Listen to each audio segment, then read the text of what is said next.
हमने last video में क्या क्या देख लिया था।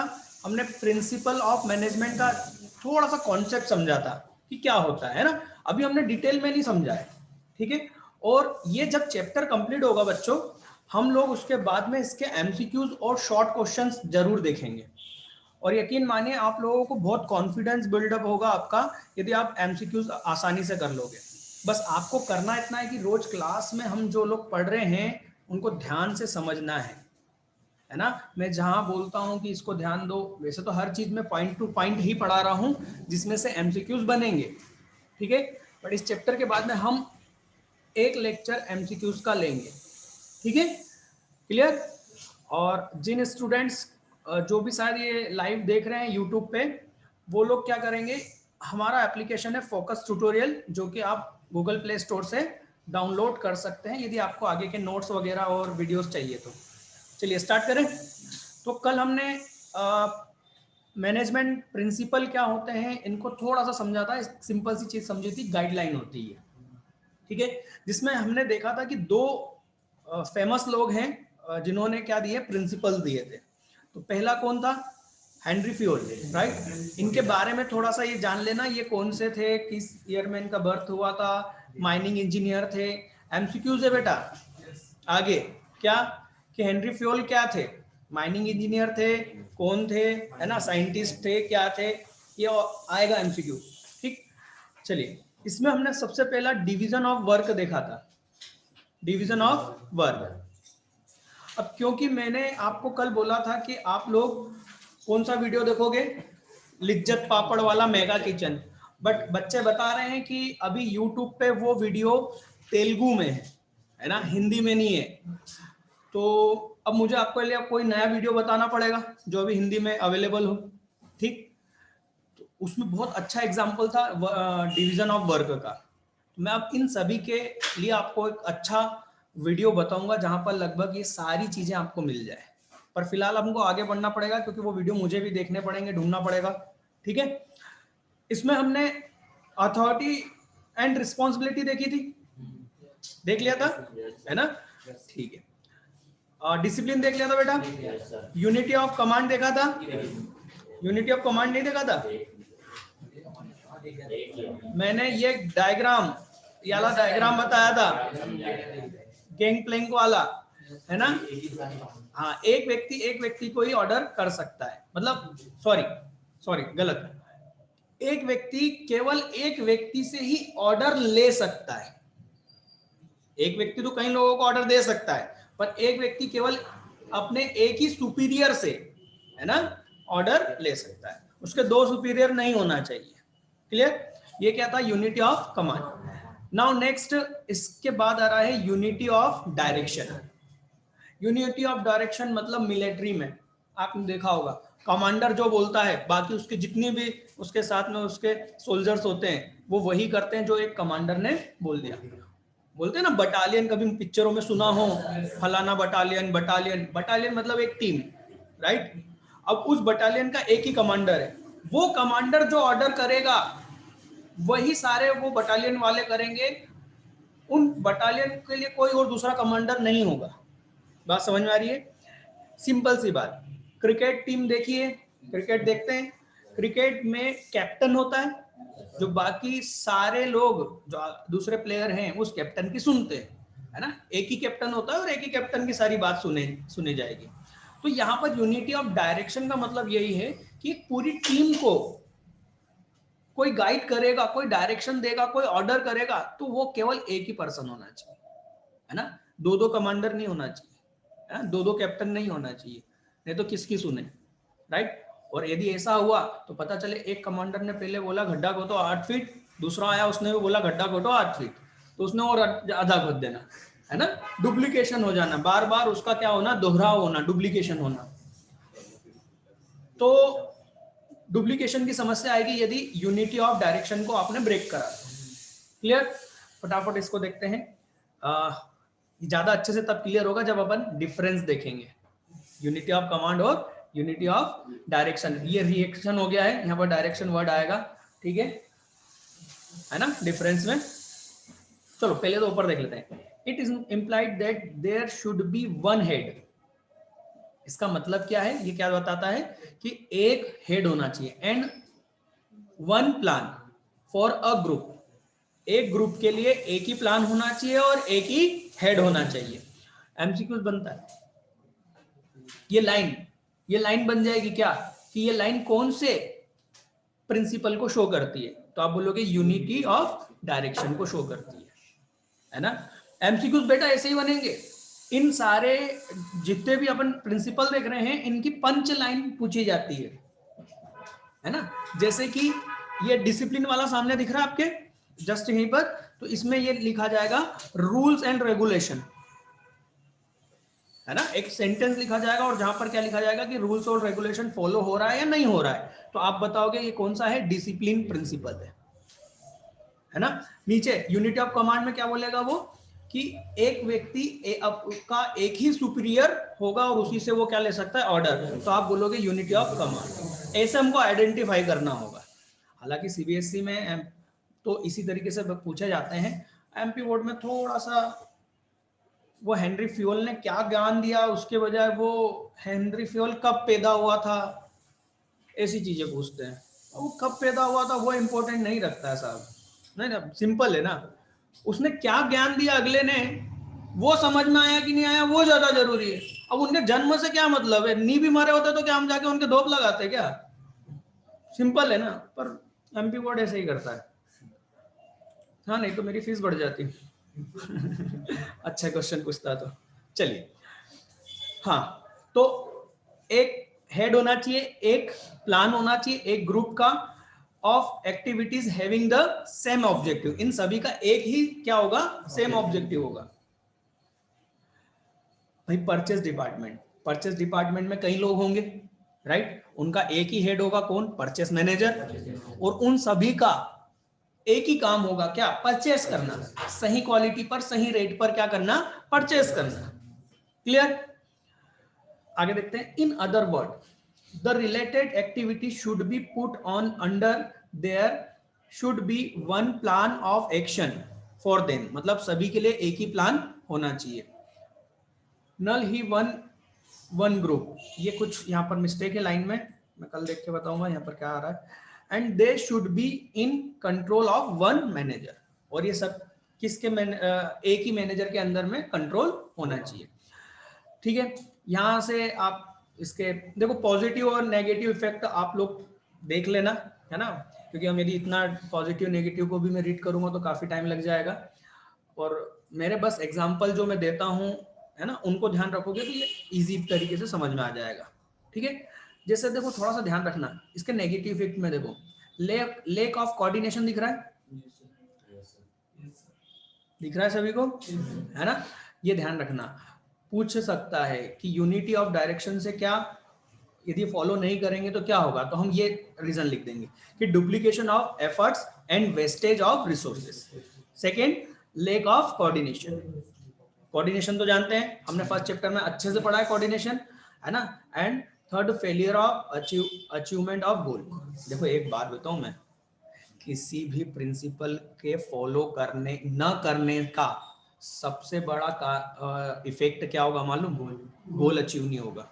आपको कुछ याद नहीं हो तो कम से कम एक पॉइंट तो लिखे आना बिना सोचे कि इससे गोल अचीव नहीं होगा। नहीं करोगे तो भैया गोल अचीव नहीं होगा, सिंपल सी बात है। ठीक है, सारे इस पॉइंट में आप डाल सकते हो, जरूरी नहीं अपन ने सिर्फ यूनिटी ऑफ डायरेक्शन में इसको पढ़ा है, सभी में ये डाल दो भाई, गोल अचीव नहीं होगा यार, है ना।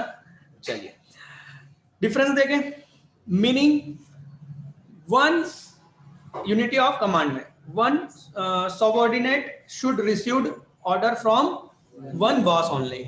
ठीक, यहां पर क्या है, each group of activity should be have one head.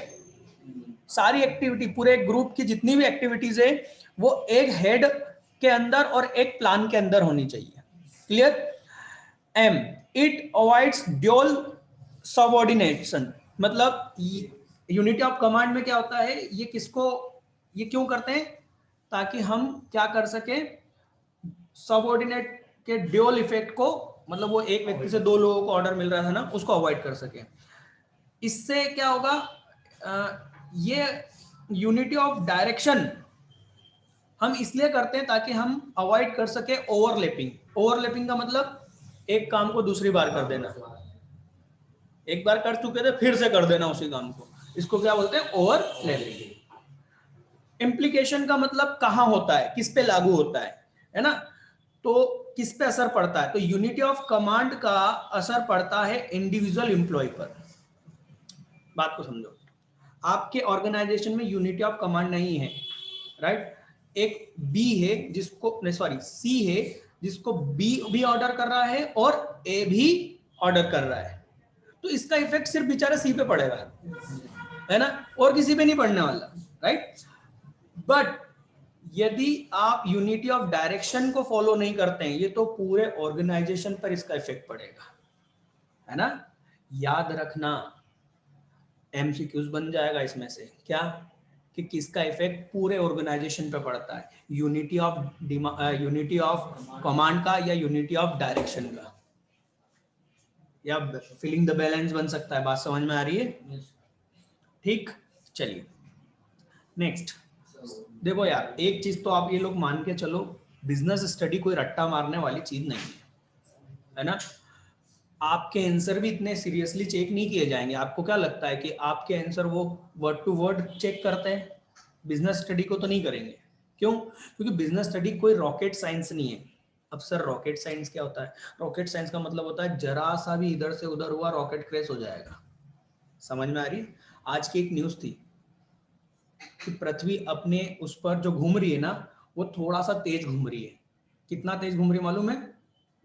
0.5 second. कितना? 0.5 सेकेंड। तो बोले इससे क्या फर्क पड़ गया 0.5 सेकेंड से? इससे पूरे सैटेलाइट गड़बड़ हो जाएंगे, तुम्हारा नेविगेशन, तुम्हारा नेटवर्क, ये सब कुछ गड़बड़ा जाएगा 0.5 सेकेंड के कारण। तो सोचो रॉकेट साइंस कितना खतरनाक होगा, है ना? एक भी चीज इधर से उधर तुम्हारे मन से नहीं हो सकती, जबकि बिजनेस स्टडी जस्ट उसका अपोजिट है, इसमें कुछ फिक्स नहीं है। क्यों? क्योंकि आप ह्यूमन बीइंग का क्या कर रहे हो? मैनेजमेंट कर रहे हो, है ना? आप खुद ही बदल सकते हो तो दूसरा तो बदल जाएगा ना, हाँ या ना? तो इसकी स्टडी कोई एकदम हार्ड एंड फास्ट बिल्कुल फिक्स एब्सोल्यूट नहीं है, जिसको हम बोलते हैं एब्सोल्यूट। एब्सोल्यूट नहीं है ये फ्लेक्सिबल है ना? तो इसके आंसर हमेशा परफेक्ट नहीं होते। मैंने कल भी शायद बताया था कि यहाँ पर अप्रोप्रिएट होता है, करेक्ट नहीं होता।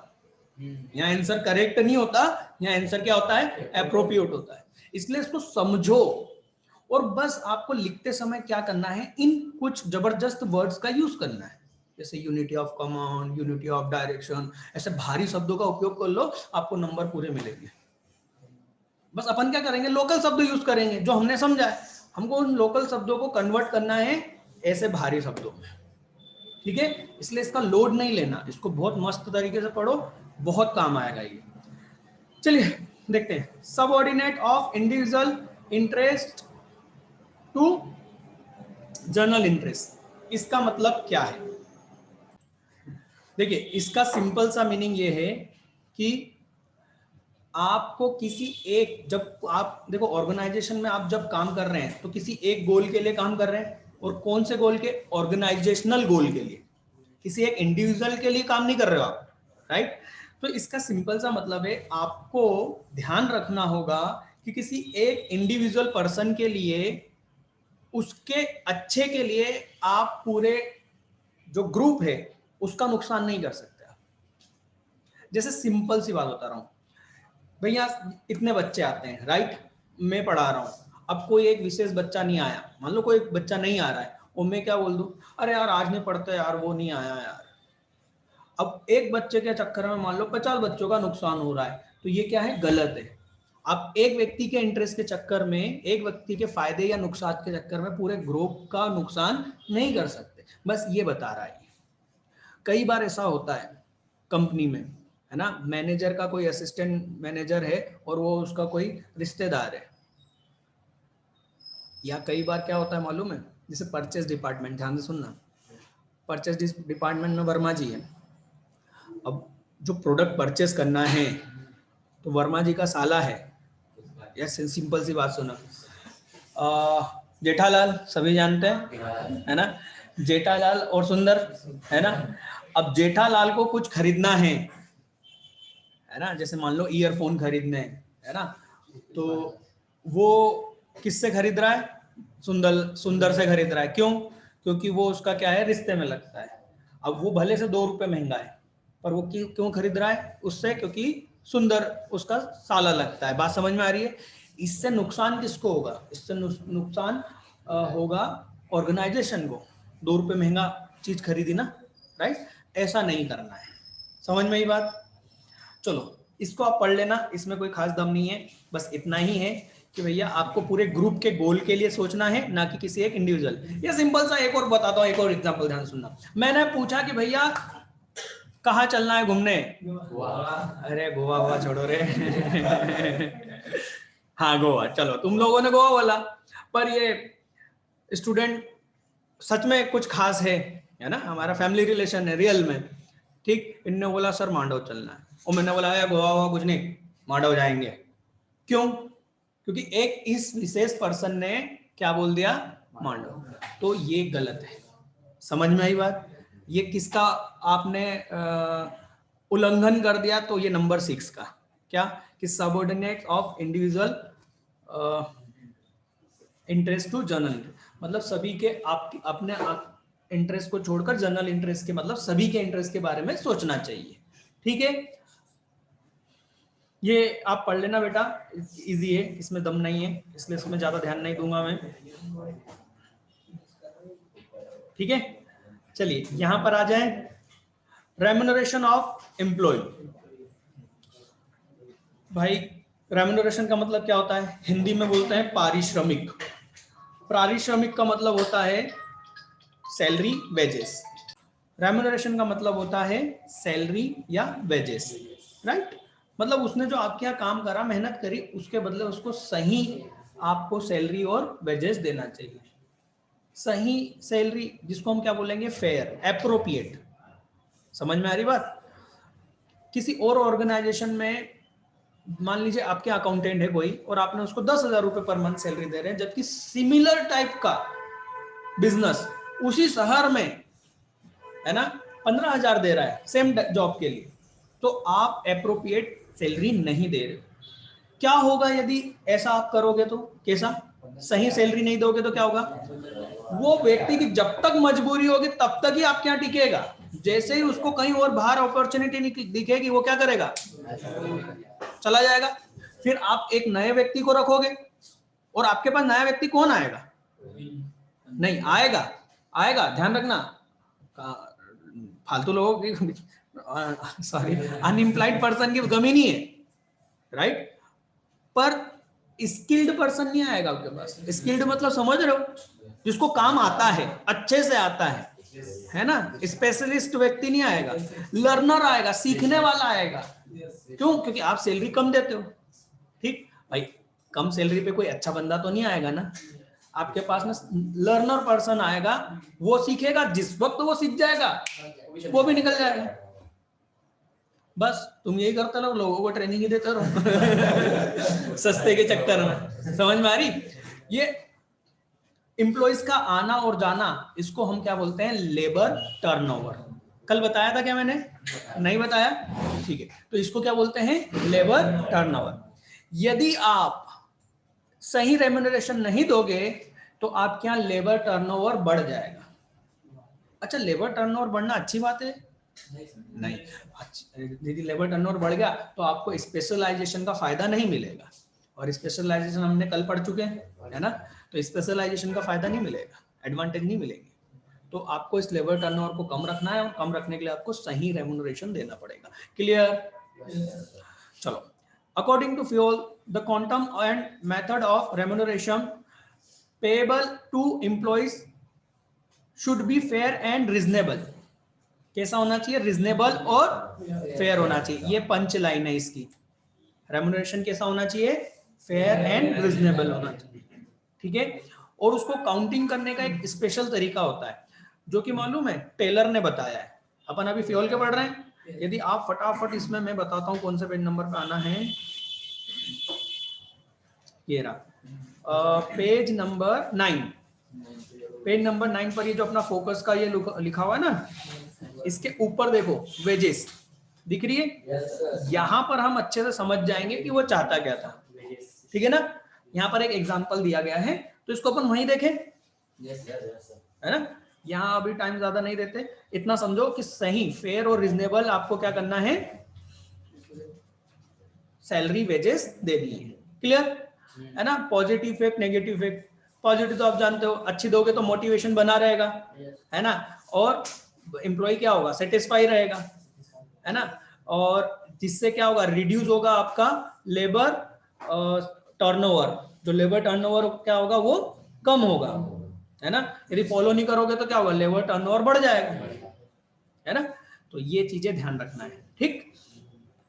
Now next, centralisation and decentralisation. Centralisation का मतलब होता है किसी चीज का एक जगह पर इकट्ठा होना, उसको क्या बोलेंगे, सेंट्रलाइजेशन। और डिसेंट्रलाइजेशन का मतलब होता है चीजों, उस चीज का फैलाव होना, फैल जाना। बात समझ में आई। जैसे कि मान लो 26 जनवरी का प्रोग्राम है, सभी बच्चे एक ही जगह ग्रुप लगा के खड़े हो गए, तो उसको क्या बोलेंगे, सारे बच्चे सेंट्रलाइज हो गए। जबकि अभी कोरोना काल में क्या होना चाहिए, डिसेंट्रलाइज होना चाहिए, है ना, 2 गज की दूरी, राइट। तो जब बोल दिया, हाँ, तो वो क्या हो जाएगा, डिसेंट्रलाइजेशन हो जाएगा। समझ में आ रही बात। अब सर यहां पर बिजनेस स्टडी में इस सेंट्रलाइजेशन और डिसेंट्रलाइजेशन का क्या मतलब है। यहां पर इसका मतलब है पावर्स का, है ना, अथॉरिटी का। अथॉरिटी हम पढ़ चुके हैं, है ना। अथॉरिटी किस चीज की, ऑर्डर देने की अथॉरिटी, है ना, या काम देने की, सौंपने की अथॉरिटी होती है ना, काम को देने की, डिलीगेशन ऑफ अथॉरिटी। तो काम को देने की या किसी किसी से काम करवाने का या डिसीजन लेने का जो पावर है, उसके बारे में सेंट्रलाइजेशन और डिसेंट्रलाइजेशन है। अब हम हमारे घर पे का एग्जांपल देते हैं। हमारे घर पे मान लीजिए दादाजी है, ठीक है। तो यदि मैंने तो ऐसा घर देखा है ना, कि दादाजी के बिना, है ना, नहाने का साबुन तक नहीं निकाल सकते थे आप तिजोरी में से।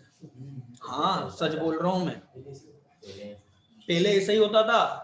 दादाजी नहाने का साबुन निकाल के देते थे, और उनके दिन फिक्स रहते थे कि ये साबुन 10 दिन चलना चाहिए या 7 दिन चलना चाहिए, नहीं चला, खत्म हो गया, ऐसे ही ना। देखें अक्सर गांव में आपको ऐसा ही मिलेगा, मिलता था, अब तो नहीं मिलता। अब मोबाइल आने के कारण बच्चे बिल्कुल नालायक हो गए हैं या समझदार हो गए हैं, देख सकते हो जैसा भी, है ना। मैंने देखा है ऐसा।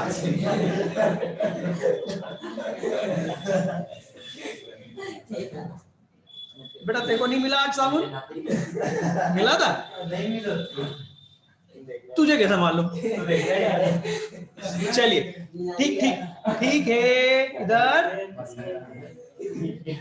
तो एक छोटा सा भी डिसीजन किसके हाथ में, सेंट्रलाइज कर दिया। खाना क्या बनेगा, दादाजी डिसाइड करेंगे। कौन बनाएगा, दादाजी डिसाइड करेंगे। समाज में किसके यहाँ शादी में जाना है, दादाजी डिसाइड करेंगे। किस परिवार में शादी होना है, दादाजी डिसाइड करेंगे। अरे हर काम दादाजी डिसाइड करेंगे। ये क्या हो गया, ये क्या हो गया, सेंट्रलाइजेशन हो गया। अब इसके नुकसान देखो पहले, इसके नुकसान क्या है। इसका नुकसान ये है कि दादाजी मान लो घूमने गए और साबुन खत्म हो गई है, या तो तुम ऐसे ही नहाओगे या तो नहीं नहाओगे। ऐसे ही नहा लिए तो मतलब नहीं है, और नहीं नहाए तो भी मतलब नहीं है। आप बैठे रहोगे, इंतजार करोगे, काम में देरी होगी, हाँ है ना, है ना। क्या खाना बनाना है ये नहीं बताया, मम्मी बैठी है, बोला आएंगे बाबूजी, दादाजी आएंगे, बताएंगे तब बनाएंगे। अब दादाजी 12 बजे आए, क्योंकि रास्ते में घूमने गए थे सुबह 6 बजे, और रास्ते में क्या हुआ कि कहीं की खबर आई तो उस गांव चले गए। अब तुम भूखे मरो। क्यों, क्योंकि दादाजी ने अभी तक ऑर्डर दिया नहीं है, तो आप बनाओगे क्या, और बना सकते नहीं, क्यों, क्योंकि आपको पावर दिया नहीं है।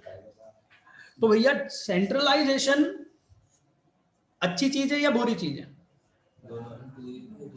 बिल्कुल। देखो एक तो बहुत अच्छी चीज हमारे संस्कृत में सिखाई गई है, हमने पढ़ा होगा 6th 7th में, अति सर्वत्र निषेध वर्जते, अति सर्वत्र वर्जते, इसका मतलब होता है अति अधिकता, किसी चीज की अधिकता हर जगह, कोई सा भी क्षेत्र हो, अति बहुत ही ज्यादा खराब है। अब अति का मतलब ये नहीं है कि ज्यादा, यहां पर मान लो कोई चीज इतनी होनी चाहिए, यदि वो इतनी है तो भी अति है, और वो इतनी है कम है, बहुत ही ज्यादा कम है तो भी गलत है।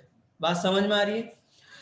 तो सेंट्रलाइजेशन का मतलब ये है भाई, सेंट्रलाइजेशन होना चाहिए पर कुछ पावर का ही सेंट्रलाइजेशन होना चाहिए। जैसे दादाजी को मालूम है क्या डिसीजन लेना चाहिए कि भाई किसकी शादी में जाना है, किसकी शादी में नहीं जाना है। क्यों? क्योंकि समाज के लेवल का मैटर है, वहां पर केवल दादाजी ही डिसीजन लेना चाहिए। किस घर में शादी होगी नहीं होगी, मतलब किससे रिलेशन रखना है नहीं रखना है ना, याले डिसीजन किसके, दादाजी के अच्छे लगते हैं। अब ये दादाजी की साबुन आज निकाल के देंगे या खाना बनेगा कि नहीं, ये गलत है ना। मम्मी के हाथ में वो पूरा अधिकार होना चाहिए कि आज क्या खाना बनेगा, तो उनको डिसीजन लेने में कोई दिक्कत होगी क्या? भाई घर में जो है उस हिसाब से खाना बन जाएगा। या कुछ स्पेशल बनाना है, पनीर की सब्जी बनवाना है, तो मम्मी पहले ही बता देगी कि भैया पनीर लेते हुए आना। बात समझ में आ रही है ना? तो वो उनके लेवल पे डिसीजन लेते रहेंगे, काम स्मूथ चलता रहेगा। यदि आपने पूरा पावर, पूरा डिसीजन कहां कर दिया, सेंट्रलाइज कर दिया, तो हर काम वेट, हर क्या करेगा, इंतजार करेगा हर व्यक्ति कि भैया अधिकारी से जब तक परमिशन नहीं मिलती तब तक काम नहीं होगा। हमारे गवर्नमेंट स्टाइल यही है ना, हम जाते हैं, अरे भैया वहां से परमिशन लो, अरे भैया वहां से परमिशन लो, भैया तुम यहाँ क्या कर रहे हो, अरे हमको परमिशन ही नहीं। इसी वजह से गवर्नमेंट का काम क्या होता है, बहुत डिले होता है ना। क्यों? क्योंकि वहां पर सेंट्रलाइजेशन ज्यादा है। अब तुम सोचो कि सर डिसेंट्रलाइज कर दो, मतलब नीचे के व्यक्ति को पावर दे दो, तो नीचे के व्यक्ति को पावर दे दो जिसकी सैलरी 10,000 रुपए है, तुमने उसको 5 लाख का पावर दे दिया, तो वो 5 लाख का पावर का इस्तेमाल बहुत अच्छे तरीके से करेगा। बात समझ में आ रही ना? आपको उसको कितना पावर देना चाहिए, 5,000 वाले सैलरी को 50,000 से ज्यादा का पावर मत दो, नहीं तो तुम्हारे को वो है ना, तुम्हारा ऑर्गेनाइजेशन बहुत जल्दी सफल होकर बंद हो जाएगा। समझ में आ रही बात? भाई मम्मी के हाथ में डिसीजन नहीं हो सकता कि कहाँ किसके साथ संबंध रखना है। बात समझ रहे हो? क्योंकि वो घर में उनका घर संभालने का काम है, ये काम तो किसका है, दादाजी का है। पर अभी उल्टा होने लग गया वैसे है ना। इसी को तो बोल रहे हैं अव्यवस्थाएं फैल रही है। तो भैया सेंट्रलाइजेशन का मतलब है एक जगह इकट्ठा होना पावर का, और डिसेंट्रलाइजेशन का मतलब है कि लोगों को उस पावर का क्या कर देना, बंटवारा कर देना। अब डिसेंट्रलाइजेशन कैसा होना चाहिए, वो भी एप्रोप्रिएट होना चाहिए। ज्यादा पावर ना तो छोटे लेवल पे होना चाहिए ना कम होना चाहिए, ठीक। तो यहां पर ये जो 8वां पॉइंट है ये यही समझा रहा है कि आपको जो डिसीजन मेकिंग की जो पावर है उसमें बैलेंस बना के रखना है। काहे का बैलेंस, ना ज्यादा डिसेंट्रलाइज करना है ना सेंट्रलाइज करना है, राइट। मैं एक जगह बैंक ऑडिट पे था मैं, वहां पर क्या हुआ कि एसी बंद थे, खराब थे, और वहां पर उनके सीनियर आए, ब्रांच मैनेजर का सीनियर आया, उनने देखा यार एसी बंद है, दोनों एसी बंद है। उन्होंने मैनेजर को बोला कि ये एसी बंद है, ठीक नहीं करवाते हो? मैनेजर ने बोला सर ठीक करवाते हैं, बार बार खराब हो जाता है, वो अब तो फेंकने लायक हो चुका है, नया खरीदना है। नया खरीदो। सीनियर ने बोला हाँ सर उसके लिए मैंने एप्लीकेशन हेड ऑफिस भेजी है, पर अभी तक एप्लीकेशन अप्रूव नहीं हुई है। मालूम इतना बुरा लताड़ा उस व्यक्ति ने, सीनियर ने, मेरे सामने बोले तुम मैनेजर हो क्या हो, जब तुम्हें मालूम है तुमको पावर दिया गया 5 लाख तक का कुछ भी परचेस कर सकते हो, जो भी असेट लग रही है बिजनेस मतलब ब्रांच में तुम ले सकते हो, तुम 50,000 चीज के लिए तुम एप्लीकेशन दे रहे हो। बोले एप्लीकेशन तो अप्रूव होते होते बोले गर्मी से ठंड आ जाएगी। समझ में आ रही है बात? डिसेंट्रलाइजेशन बराबर किया है, पर वो बंदा उसको यूज नहीं कर रहा था, वो रिस्क नहीं लेना चाह रहा था कि मेरे को फिर इंक्वायरी होगी। अरे काहे की इंक्वायरी होगी, जब आपको 5 लाख तक का स्पेंड करने का 1 साल में आपको दिया है तो कर क्यों नहीं रहे हो? अब वो एसी का डिसीजन क्या हेड ऑफिस लेगा क्या कि तुमको गर्मी लग रही नहीं लग रही? समझ में आ रही बात? यदि ऐसा होगा तो क्या होगा, काम में डिले होगा। समझ में आ गई? इसको पढ़ लेना, देखो मैं एग्जाम्पल पे ज्यादा जोर दूंगा, है ना, क्योंकि वो मेरे थ्रू ही मिलेंगे। बाकी तो ये किताबों में आपको लिखा हुआ इजी में मिल जाएगा, पर समझ में वो तभी आएगा जब आप मेरे एग्जाम्पल को उसके साथ में बिठाओगे।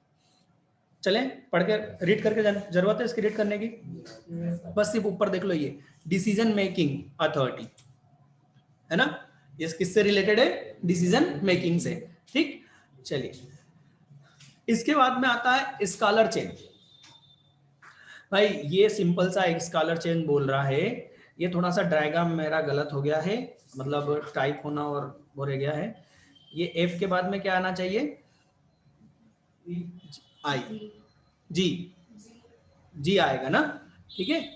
तो यहाँ पर ये लाइन जो दिख रही है ना, डी के स्ट्रेट लाइन जो लाइन दिख रही है, यहाँ पर जी आना चाहिए, ठीक है ना। तो आप इसको यहाँ पर समझ लेना, यहाँ जी है, ठीक है, क्या है, जी है, ओके। अब यहाँ ध्यान देना, देखो कायदे से स्कॉलर चेन तो ये बोलती है, मतलब रियल तो रूल ये है कि यदि डी को कुछ बात ई से करनी है, किससे करनी है, ई से, तो किधर के सॉरी डी को कुछ बात जी से करनी है, यहाँ पर जी है ना, काल्पनिक रूप में आप इसको देख लो, यहाँ पर क्या है, जी है।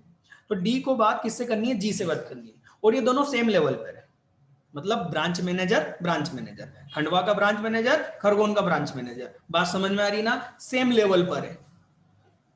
ठीक, यदि इनको बात किससे करनी है, जी से बात करनी है डी को, तो कायदा क्या बोलता है कि डी को पहले सी से बात करनी चाहिए, फिर सी ये बात किसको ले जाएगा, बी, फिर बी ये बात ए के पास, फिर ए, ई, एफ, फिर जी, फिर वहां से कोई रिप्लाई आएगा तो सेम ऐसा उल्टा आएगा।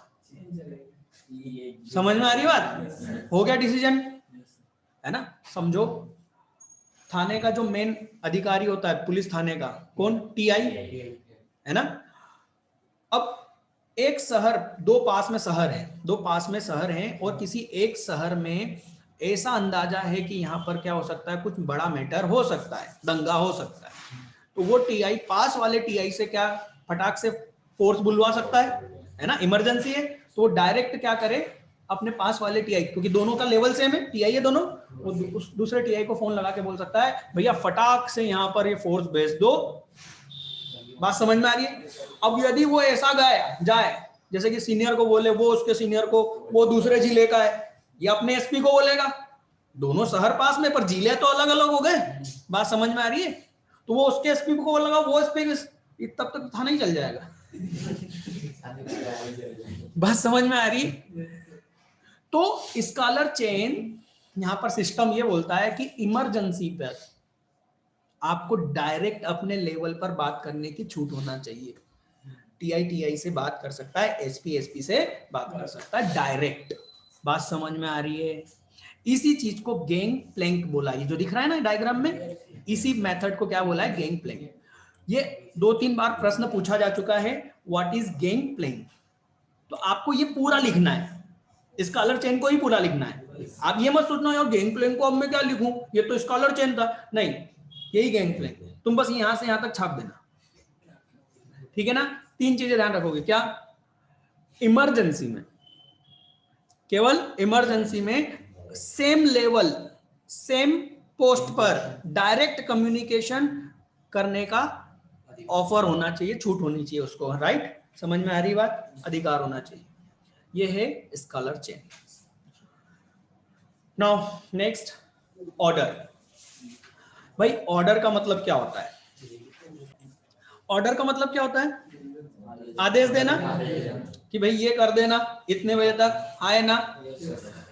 दोस्तों यहाँ पर इस ऑर्डर का वो उससे कोई मतलब नहीं है ना, ये ऑर्डर का यहाँ पर कोई मतलब नहीं है जो आप अपन सोच रहे हैं ना, आदेश देना, नहीं। यहाँ पर ऑर्डर का मतलब है क्रम, सीक्वेंस। अब वो जो मैंने आपको वीडियो देखने का बोला था ना, उसमें बहुत बढ़िया ऑर्डर, बहुत बढ़िया एग्जांपल था, पर अब उसमें नहीं है, अब वो वीडियो आप नहीं देख पा रहे। तो आप क्या करना, किसी भी मैन्युफैक्चरिंग कंपनी का एक वीडियो यूट्यूब पे देखना, जैसे कार मैन्युफैक्चरिंग का डाल देना, तो आप एक चीज देखोगे कि जैसे कार का जो पूरा स्ट्रक्चर है, ढांचा है ना, एक जो उसमें व्हील लगाने का काम कर रहा है, पहिए लगाने का काम कर रहा है, वो वहीं एक ही जगह बैठा है, ठीक है। कार का ढांचा उसके सामने ऐसा आता है मशीन के थ्रू, वो मशीन के थ्रू व्हील को उठाता है और लगाता है, ठीक, और उसके बोल्ट कसता है मशीन से, राइट, उसका एक ही काम है, क्या है ना, ये किसका एग्जांपल हुआ, डिवीजन ऑफ वर्क का, वेरी गुड, ये किसका एग्जांपल है, वो बस एक ही काम कर रहा है और उसमें फास्ट हो गया, वो एक्सपर्ट हो गया। फार्मूला 1 रेस का कभी देखा है, फार्मूला 1 रेस, अरे यार सर तुम क्या क्या बात करते हो, अरे यार मैं क्या करूं, इतना नॉलेज है। फार्मूला 1 रेस, जो एक छोटी सी कार रहती है और बहुत तेज चलती है, उसको देखना, वो एक जगह रुकती है और उसमें बहुत फास्ट चीजें बदलते हैं। वो क्या, एक व्यक्ति एक ही टायर को चेंज करता है, वो 5 सेकंड में तो 4 टायर चेंज कर देते हैं, फ्यूल भी डाल देते हैं। बात समझ में आ रही है, क्यों, क्योंकि एक व्यक्ति एक ही काम कर रहा है ना। तो ये तो क्या हो गया, डिवीजन ऑफ वर्क का हो गया। अब वापस आ जाओ अपने एग्जांपल पे, कौन सा जो मैं बोल रहा था, कार आई, आपने उसके टायर लगाए, फैक्ट्री की बात कर रहा हूं, है ना, वो फार्मूला 1 की बात नहीं कर रहा हूं। आप मेरे को बताओ, क्या वो लेबर जो भी है, एम्प्लॉय लेबर जो कि व्हील को लगाने का काम कर रहा है, वो क्या व्हील लेने के लिए गोडाउन में जाएगा, फिर लाएगा, फिर लगाएगा, पहले से लुढ़काते लुढ़काते लाएगा है ना, अपन रोड पे देखते हैं ना, ऐसा लुढ़काते लुढ़काते लाएगा, 4 लुढ़काते हुए लाएगा, दिन भर में 4, और सैलरी लेके जाएगा। बात समझ में आ रही है। यदि आपने उसको पास में वो टायर नहीं दिया तो वो तो भाई, वो तो आ गया, काम कर रहा है, कहाँ जा रहे हो, टायर लेने जा रहे हो, वहां से धीरे धीरे हिलते हिलते आएगा, दिन भर देगा वो पूरा। तो ऑर्डर प्रिंसिपल आपको बोल रहा है, सही चीज सही जगह पर सही समय पर होना चाहिए। समझ में आ रही है, वो व्यक्ति को वहां से हिलना ही नहीं है, वो ऐसा बैठा रहना चाहिए, टायर यहां होना चाहिए उसके पास में, नट बोल्ट उसके पास में, कार ही आ गई सामने, वो नहीं जाएगा कार के पास। बात समझ में आ रही ना, वो आ गई, वो लगा रहा है, कस रहा है, नेक्स्ट, वो हिलेगा नहीं, उसको जितनी भी चीजों की जरूरत है उसकी प्लेस पर होना चाहिए। ऐसा क्यों, इससे टाइम बचेगा, इससे इफिशियंसी बढ़ेगी। बात समझ में आई, ऑर्डर का मतलब समझ में आ गया। चलो इसको थोड़ा सा पढ़ के बताऊंगा। As per the principle, there should be an orderly arrangement. Orderly arrangement का मतलब हुआ क्रम के अनुसार व्यवस्थित होना चाहिए, है ना, 1 2 3 4, right, of man material, which implied that there is a fixed place for everything. सब चीज के लिए एक फिक्स जगह होना चाहिए और वो वहीं पर मिलना चाहिए और होना चाहिए, ठीक। And everyone in organizations, और सारी वस्तुएं और सभी पर्सन एक जगह फिक्स होने चाहिए। A place for everything called material order, and a place for everyone called social order. मतलब इंसान कहाँ खड़ा होगा ना, लेबर के बीच में कितनी दूरी होगी और वो कहाँ खड़े होंगे, इसका मतलब ये, ठीक है। No wastage of time and efforts, है ना, इसको आपको अपने पढ़ते समय भी इसको फॉलो करना चाहिए। जब आप पढ़ाई करने बैठे हैं तो क्या करो, नहीं, पानी बोतल साथ में रखो, है ना, सारे नोट्स पहले रख लो, पेन पेंसिल कुछ रफ, राइट, और मोबाइल को बहुत दूर रख दो, है ना।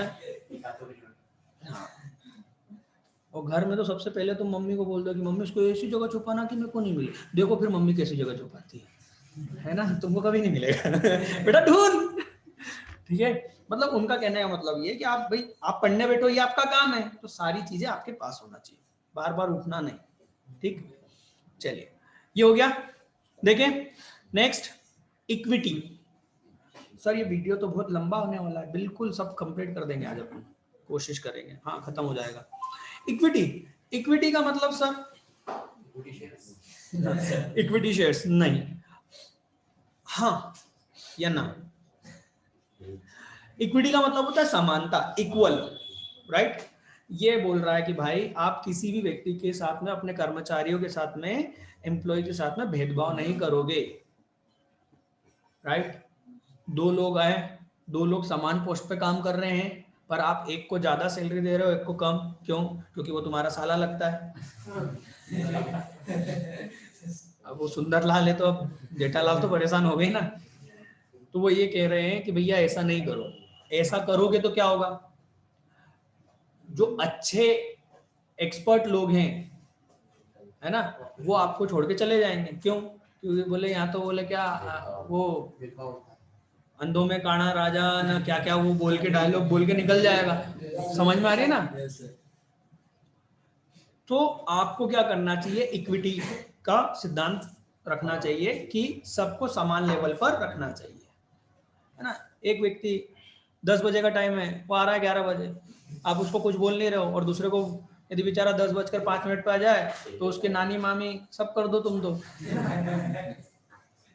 तो वो कितने दिन काम करेगा तुम्हारे, है कि नहीं? तो आपको, और अच्छा व्यक्ति फिर ऐसी जगह काम नहीं करता है ना। जिसको आता है ना काम, वो कभी भी ऐसी जगह नहीं टिकेगा, और जिसको नहीं आता है ना, वो बेचारा घिसाएगा। तो तुमको कैसा व्यक्ति चाहिए? अच्छा व्यक्ति चाहिए जो काम करने वाला है, घिसाने वाला? घिसाने वाले से कुछ नहीं होगा, वो आपको भी नुकसान देगा, ठीक है। पर ये पुरानी सोच है कि हाँ वो बंदा तो ऐसा होना चाहिए जो टिका रहे।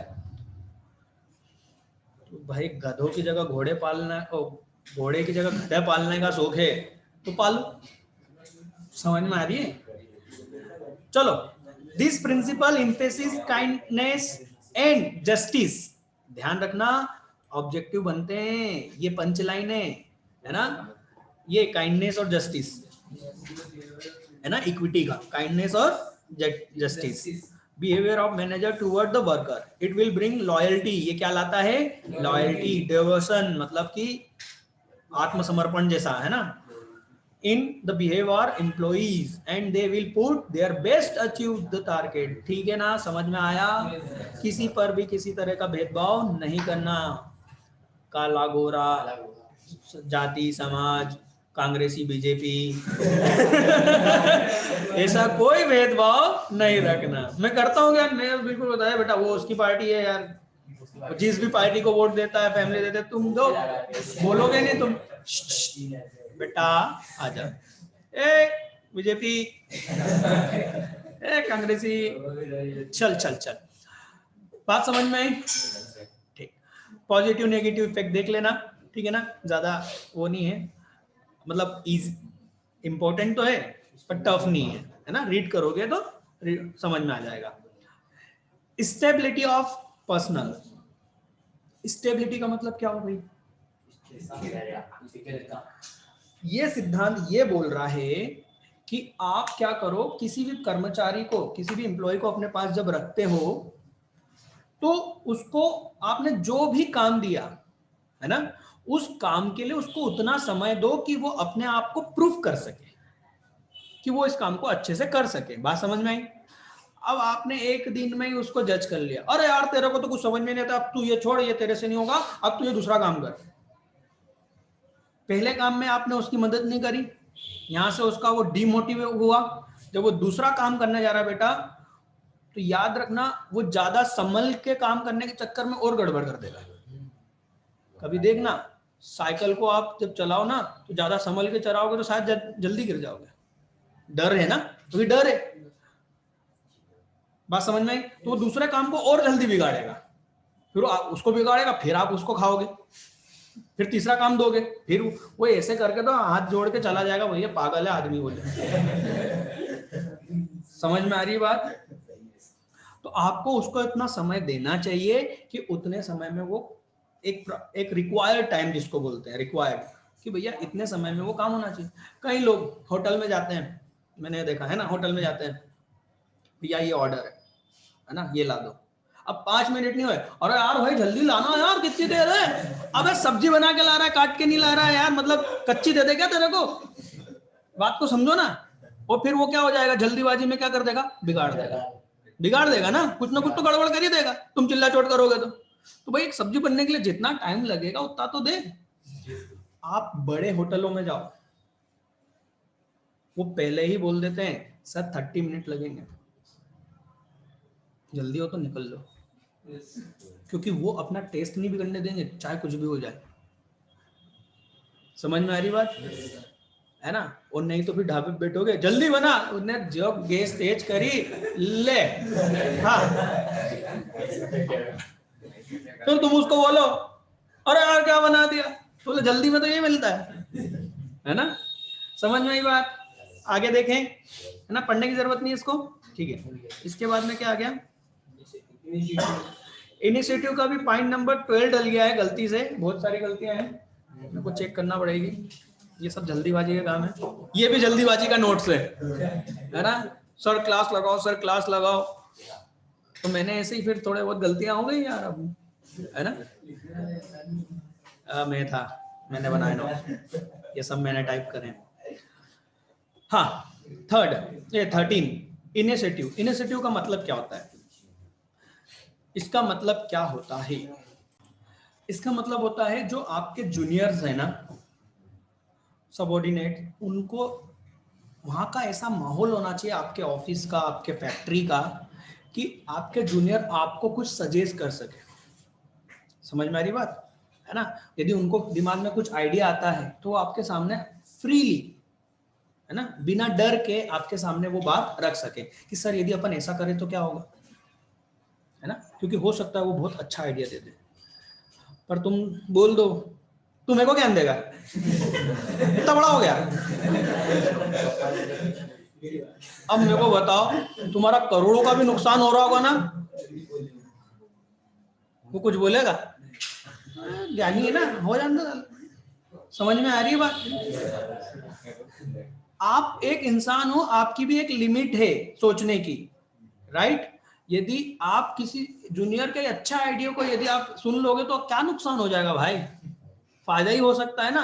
नहीं अच्छा लगे तो उसको समझा दे, तो बेटा नहीं ऐसा नहीं, देख ऐसा करने से ऐसा हो जाएगा, अपन इसलिए नहीं कर रहे हैं, समझा दो उसको। नहीं, पर तुमने क्या बोल दिया, मेरे को सिखाएगा, कितनी सैलरी दे रही है, कितना दिन हुआ तेरा वो काम करते हैं, समझ में आ गई, है ना? इस पर एक बहुत बढ़िया एग्जांपल, एक रियल केस मेरे को याद आ रहा है, तो वो मैं बताना चाहूंगा बिल्कुल 5 मिनट लेके। हाँ, वो कौन सी कंपनी की बात थी वो ध्यान नहीं आ रहा था मेरे को, तो मैं एक उसको मॉडिफाई कर रहा हूँ, है ना, मेरे को याद नहीं है कि वो कौन सी कंपनी थी। सपोज करो कि फ्रूटी समझ लो, है ना, फ्रूटी की बात नहीं है, पर मैं एक एग्जांपल ले रहा हूँ। फ्रूटी काय में आती है, कागज के बॉक्स में आती है ना, हल्का होता है, राइट?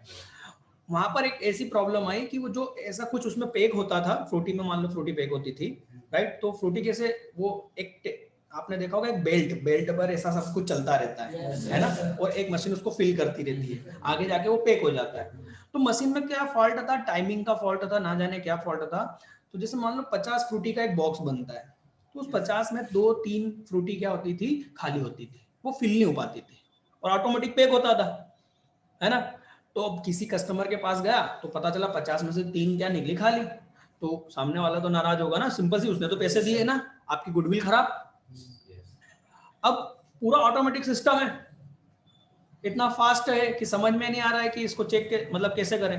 तो उस कंपनी ने बड़े बड़े इंजीनियर, मैकेनिकल इंजीनियर आए, सबने अपनी खोपड़ी लगा ली, और आखिरी में मैकेनिकल इंजीनियर ने बहुत बढ़िया राय दी, तो क्या, सर मशीन चेंज कर दो, करोड़ों की मशीन तुम बदल दो, इसका कुछ ही नहीं हो सकता।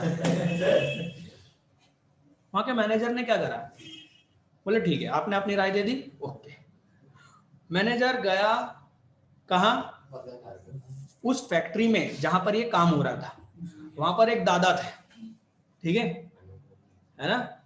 वो दादा को उन्होंने पूछा, दादा क्या हालचाल है, बातचीत करिए। फिर बोला, दादा इसका करना क्या, ये जो इसको कैसे ठीक करें? दादा ने मालूम क्या जवाब दिया, बताऊं? दादा ने बोला तो जैसे वो ये मशीन के सामने से बेल्ट पे रखे हुए हैं, है ना, फ्रूटी आती है, इधर एक बड़ा सा पंखा लगा दो।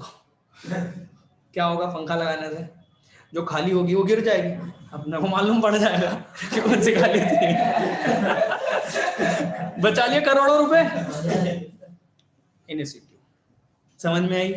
बोलने का मौका दो यार उनको भी, क्लियर?